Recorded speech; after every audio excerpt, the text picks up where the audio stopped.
Hello everybody and welcome to RogueCast, a show where we specifically talk about nothing specific at all.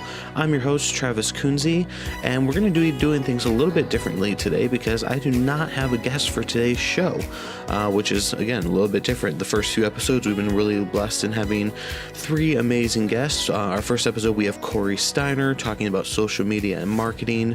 On our second episode, we had Cody McLean talking about entrepreneurship and finding that balance between a work and personal life. And then our third guest was Casey Weed, who went over and talked to us about having faith in the workplace, where it's appropriate, where it isn't. And it was a great conversations with all three of them. And I'm looking forward to having more guests in the future here. Something just real quick as an update for you guys. We're going to do something a little bit different with next week's podcast on March 30th, 2017. For those who decide to listen to these podcasts, 3 years from now, we're going to be doing a RogueCast live event where instead of recording the podcast and then releasing it on the next Monday, we're going to actually go ahead and do a live over Facebook. It'll still be recorded and released on our YouTube channel. It just won't be released later, if that makes sense. It'll be aired live. We'll be interacting with people over the Facebook live chat as we are recording, and maybe even have a guest or two on. And so I'm really looking forward to that, seeing how that goes, and super excited. Another thing is we decided to try another new microphone. For those who haven't been listening, we started off with using like a basic headset microphone from a gaming headset, and that was, it was decent. It wasn't perfect, but it was a decent sounding headset. Last week we switched to a microphone that was set up through a DI box into the computer. Again, it was nice. It worked well, but the problem is it recorded strictly in mono, and I had to convert it and split it to a stereo sound, and that just kind of added extra work. And now I have a Blue Yeti USB microphone, which is what I'm recording with now. And we're giving it a try, seeing how it sounds. So far, everything that I've used on it sounds really nice. It has a ton of different options. Still working out all the little kinks and everything for it, but I'm really excited to see where everything goes with it. So today we're going to discuss performance, efficiency, and productivity. And I chose this topic today because I've been going over two books. I've been going over a book called 6 Months to Six Figures, written by Peter Vodgo. And the title of the book makes it sound kind of like a get-rich-quick scheme kind of book. But it really isn't. It's actually not at all what it is. It's more about learning how to change how you live your life and how you schedule your life in order to get that a better productive schedule down and be able to use your time more valuably rather than having wasted time. It's been a really good read. I just finished the book today, actually. And so some of the stuff we discussed will be coming from that. And then the other book that I've been reading and going through, which I have not finished yet, but 6 Months to Six Figures references to it quite often, is The 4-Hour Workweek by Tim Ferriss. And again, it's kind of sounds like a get-rich-quick scheme type of title book, but again, it's not. It's about increasing your performance, efficiency, and productivity based off of the actions that you take, learning how to automate your business or your personal life for things that are redundant and constantly going on. So that way you're able to use that time more valuably. The first thing we're going to talk about is we're going to be talking about Paretos Law. And the idea is that it's 80-20 everything. So 80% of the output results from 20% of the inputs. For example, if you have a to-do list with 10 things listed on it, 80% of the output is going to be less than let me rephrase that because I'm saying it wrong. 2 of those items on the to-do list are going to produce more results than the other 8 combined, is what's the overall thought of for this list. Essentially, the idea is to look at what is on your to-do list and focus on the 20% that is going to produce more than the other 80% first. And then to constantly use that mindset as you're completing tasks on your to-do list, or even to reevaluate what's left on your to-do list, what is on your to-do list, and constantly tackle that 20% that's going to produce more, rather than focusing on the 80% of little things that are going to hardly produce anything at all. Another concept is that most things don't matter. And the idea is that the majority of things you do don't make a difference and are not moving your business forward or your personal life forward. And that instead, what you're really doing is simply maintaining where you are. And this is an interesting concept because we spend so much time focusing on figuring out what's important in life, figuring out what we're going to do, okay, this action is going to get me this promotion, or this action is going to improve my relationship with my wife, or, whatever it is. We focus on we thinking that everything is important, every aspect, every action that we take, where the idea is that there's a lot of things that we do that may not be on the top of that high priority, high importance list. And we're actually wasting our time with doing it by not having a system in play or someone else that is able to do it. One of the concepts that Cody McLean talked about in our second episode of RogueCast was using virtual assistants to kind of help take care of those redundant responsibilities, rather than, focusing and wasting our time on those, being able to focus our time on more important things. So with this concept, what you need to focus on is the idea of doing the tasks that are taking your business or personal life forward, and then find some way to remove, automate, or delegate the maintaining tasks so that you're able to move forward. So, those the tasks that maintain, cleaning your kitchen on a regular basis, for example, how can you automate, delegate, or delete that task from your to-do list? What activities can you stop doing or delegate to others? Peter Vodko says in his book, this is called the list to freedom and can save you years of headaches and frustration. So what you basically are doing is you're analyzing, what activities are a waste of your time. So as you analyze and find things that you don't like doing, can't do, or shouldn't be doing, the idea is that you're going to find ways to delegate, delete, or pay someone else to do these tasks. You have to learn to recognize your own value. Peter Vodko says, if your time is worth $50 an hour, you shouldn't be doing anything less than that. Basically, what is your time worth to you? What is your time worth to others? And what are you doing that isn't worth your time? The next concept is don't do unimportant things well. Doing these unimportant activities does not make it any more important. Usually we have to get to the point of understanding that what you do is a lot more important than how you do it. For example, if you have a lot of tasks and one of them's a small, meaningful task that anyone can do, well, just because you're doing it and you're working your butt off to do it doesn't make it any more of an important task to be done. It's finding that balance between performance, efficiency, and productivity. The next thing is the Parkinson's Law. And this law dictates that a task will become bigger in importance and complexity in relation to the time allotted for its completion. So what we're talking about here is deadlines. The idea is to set deadlines and stick to them. If you have a deadline that is coming up close, you're going to be more likely to remain focused and put 100% effort into the tasks of that project, rather than if you have a deadline that's a few months out and you're like, oh, well, I got a few months. I don't need to start worrying about that anytime soon. So it's finding that balance between the two is really, really important. And so another thing that comes from Peter Vodko's book, 6 Months to Six Figures, is the top 10 game-changing productivity strategies.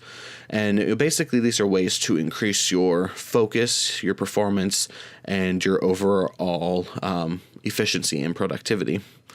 And the first one is to refuse interference, fight to stop distractions in your personal and business life, clean out the distractions in your workplace. If you're getting notifications constantly, then turn off those notifications. Isolate yourself so you can focus 100% on the task at hand. Funny enough, you might have a few seconds ago heard a notification sound from my phone. That was someone sending me a message. Forgot to turn those off before I started recording.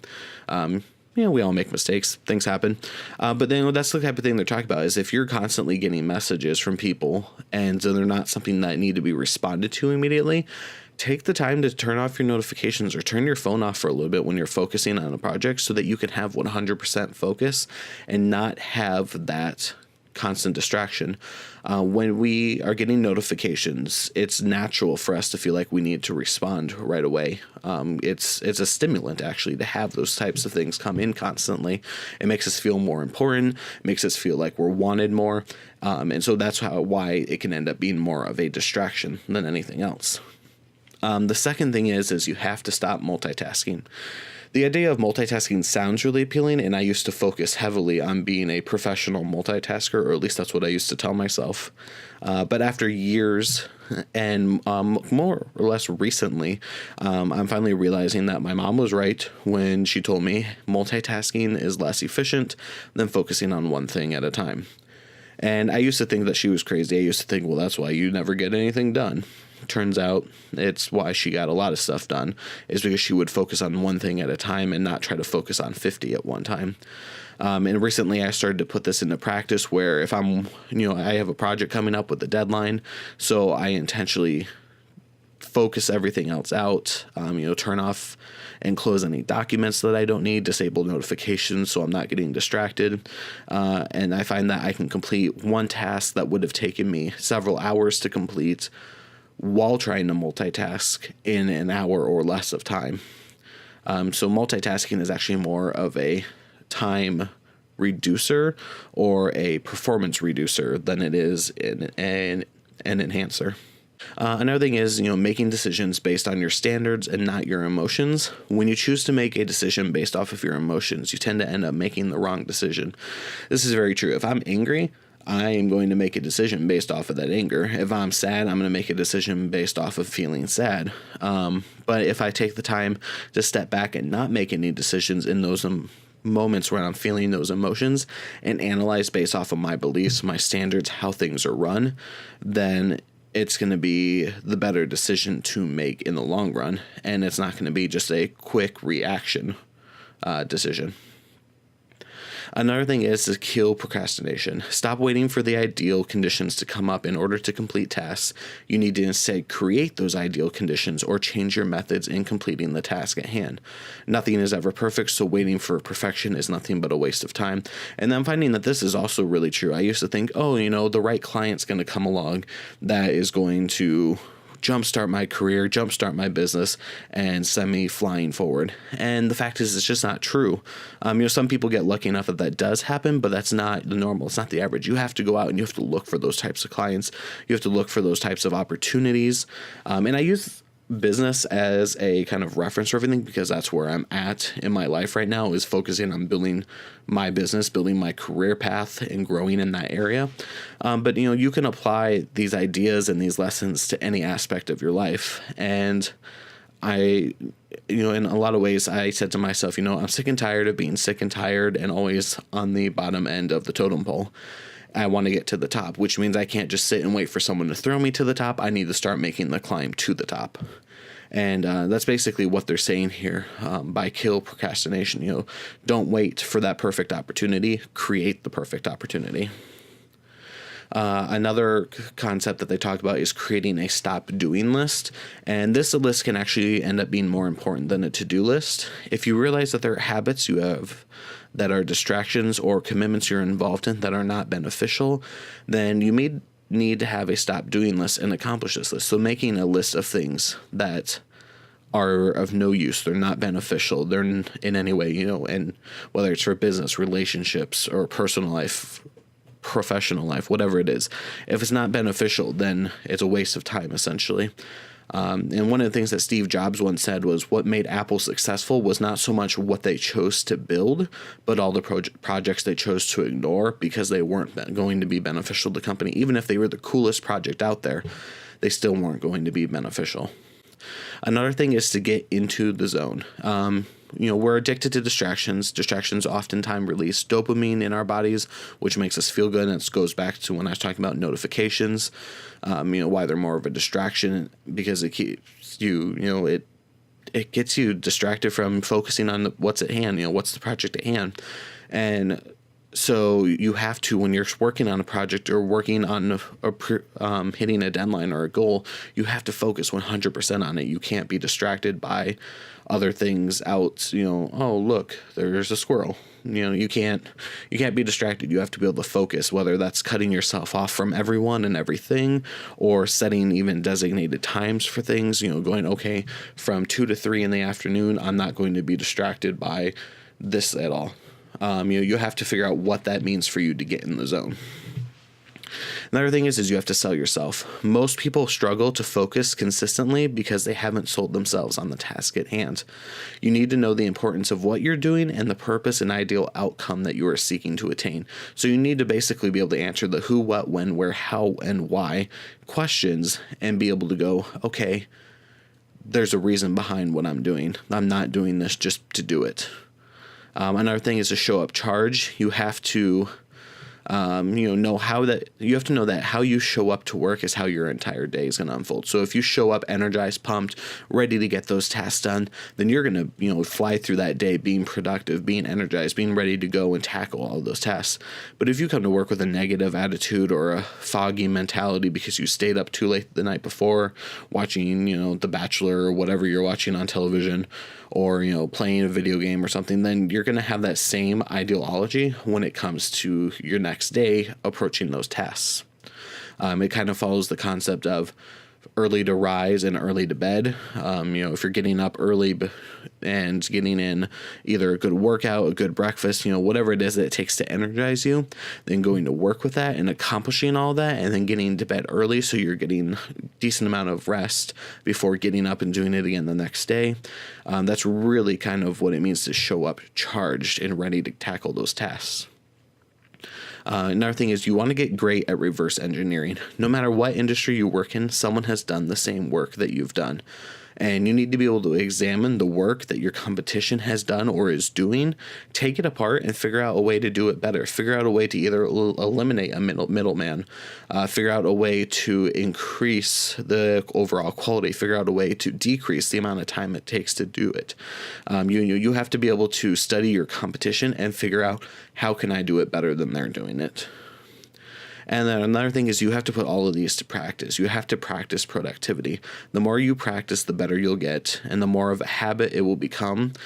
Start with something simple like closing out your email and social media, disable notifications so that you can focus on your work, schedule specific times for those types of tasks. Okay, I get up at 6 a.m., I work out between 6 a.m. and 7 a.m., I have a nice breakfast, and I'm ready to start work at 8. So at 8, from 8 to 9, I check my email and social media. At 9 o'clock, I start working on this project. You have to kind of be willing to outline and figure out, what is going to be productive for you. It's going to vary depending on each individual person, but in the long run, it'll be very rewarding and very beneficial to everyone.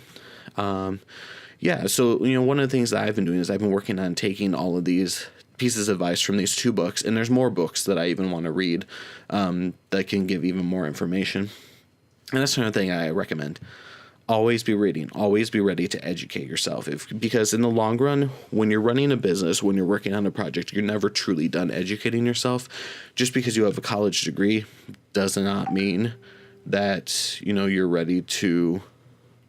Does not mean that you are ready to move forward. And actually, another thing, I thought I muted my audio. That was another distraction, and that's why I have suddenly slowed down in my talking. I apologize. All right, back to focusing. I got another notification from the same individual, and I thought I had muted my audio and closed out of it so I wouldn't hear it again. Turns out I was wrong, and so that's what distracted me. So yeah, proving my point that notifications can be huge distractions to you. So that's really all we had for today's episode. Again, it's a pretty simple episode today because we don't have a guest. I do enjoy having a guest because we have more of a conversation-based format then. We are working on getting more guests on the show, and I hope you guys enjoyed today's topic. If there's a topic that you want us to cover specifically, definitely feel free to let us know, whether it's emailing us or commenting on this podcast or one of our other videos. We keep an eye on all of those things, and we want to hear from you. We want to have conversations with you. Definitely do not be afraid to get hold of us at all in any way. I appreciate everyone who's been following us, and I encourage you guys to subscribe to our YouTube channel and follow us on Facebook, Twitter, LinkedIn, Google+, whatever other social medias that we have. We try to keep all those updated with descriptions in the link below, or with links in the description below. I don't know why I always say that backwards, but I do. Until next time, be blessed, and we will see you guys next Thursday on March 30th at 3:30 for RogueCast on Facebook Live. Thank you.